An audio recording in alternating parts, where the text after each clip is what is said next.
Buenos días. Nosotros somos el grupo conformado por Matías Gareis y Rodrigo Orceliet.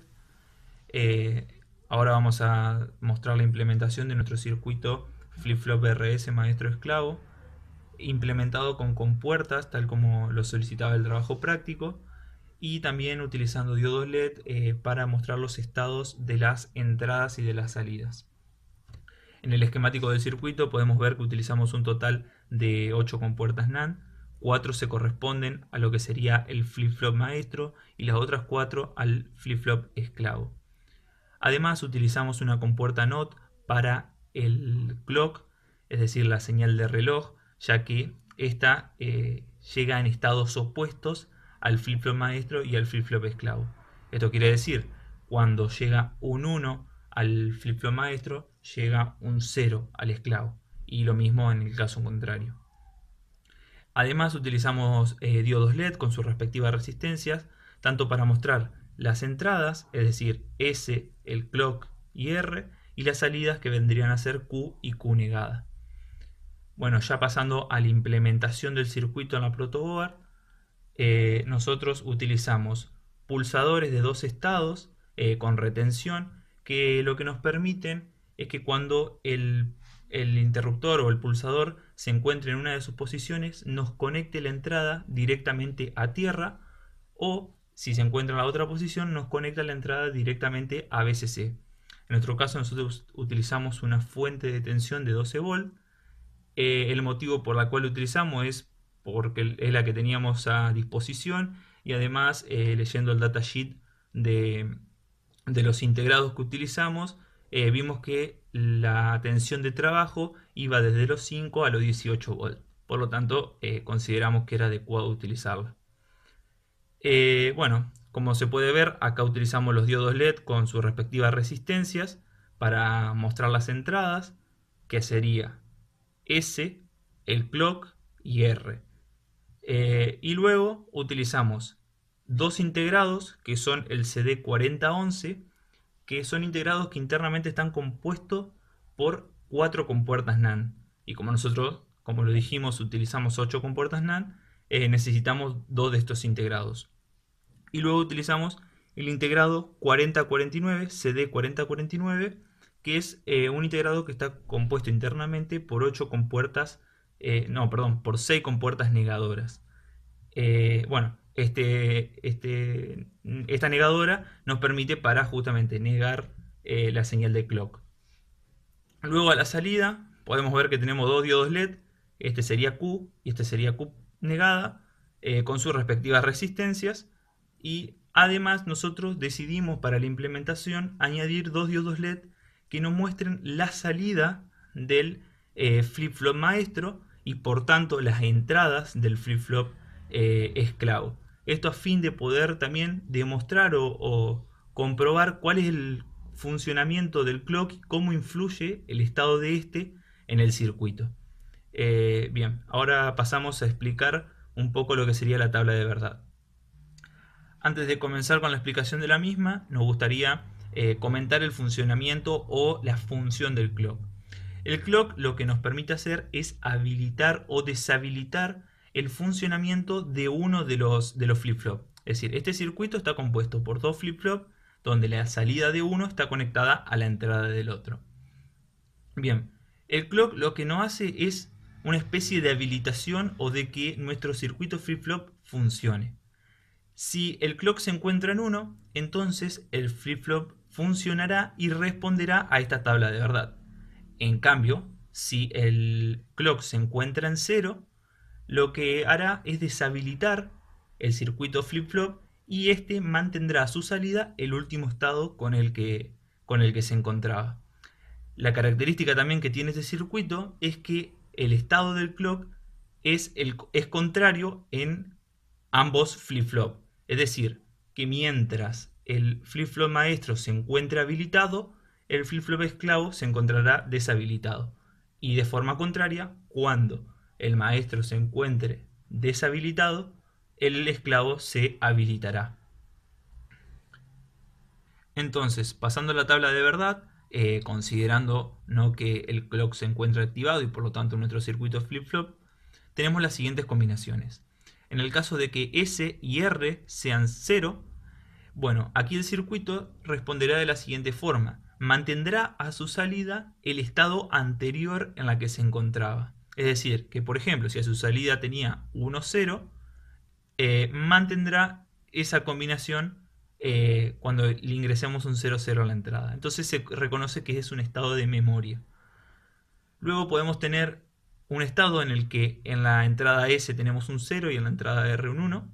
Este estado se conoce como reset y lo que hace justamente es resetearnos la salida Q a 0 o ponernos la salida Q a 0 y por lo tanto Q negada a 1. Luego tenemos el estado set. En el estado set tenemos un 1 en la entrada S y un 0 en la entrada R. Y esto nos setea la salida Q a 1 y por lo tanto Q negada a 0. Y luego tenemos la combinación 1-1, es decir, un 1 en S y un 1 en R, que esta está conocida como prohibida, debido a que las salidas se encuentran indefinidas. Realmente, si lo aplicamos o lo implementamos, vamos a ver que a la salida vamos a obtener un 1-1. En primer lugar, no se cumpliría la condición de que estamos diciendo que queremos tener una salida Q y la otra sería la negada. Si tenemos un 1-1, no se estaría cumpliendo que una sea Q y la otra sea esa misma Q pero negada. Y además, esta combinación rompe, vamos a decir, el concepto de memoria. Porque si nosotros implementamos el 1-1, vamos a ver a la salida 1-1. Pero después de ese estado ponemos un 0-0 que tendría que mantener el estado anterior y vemos que cambia. Y eso es debido a que esta combinación no se encuentra definida para este tipo de circuito. Por eso se le conoce que es un estado prohibido. Bien, ahora comenzaremos a hacer las distintas pruebas para ir demostrando el funcionamiento de esta tabla de verdad en el circuito y también los efectos de que el clock esté o no esté activado.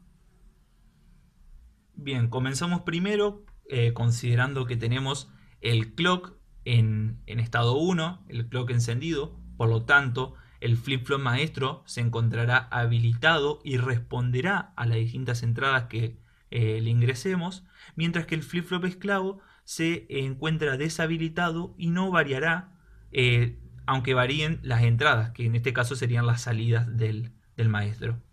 Bueno, podemos probar, en primer lugar, poner un 1 en S y un 0 en reset, que esto no tendría que dar a la salida 1, 0.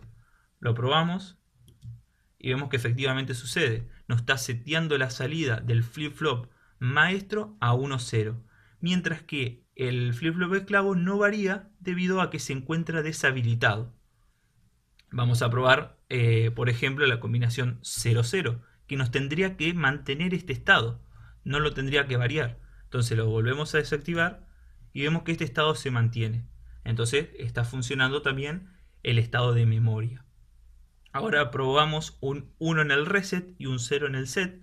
Esto no tendría que resetear, por lo tanto, volver a esta entrada a 0. Como podemos ver, nos dio la combinación 0-1. Es decir, un 1 en Q negado y un 0 en Q. Bien, ahora deshabilitaremos el clock para demostrar cómo al deshabilitarlo se setean o se transmiten las salidas del maestro al esclavo.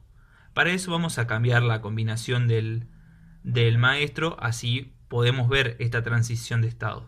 Vamos a poner en el maestro la combinación 1-0, es decir, seteamos el 1 en Q y por lo tanto Q negado es 0.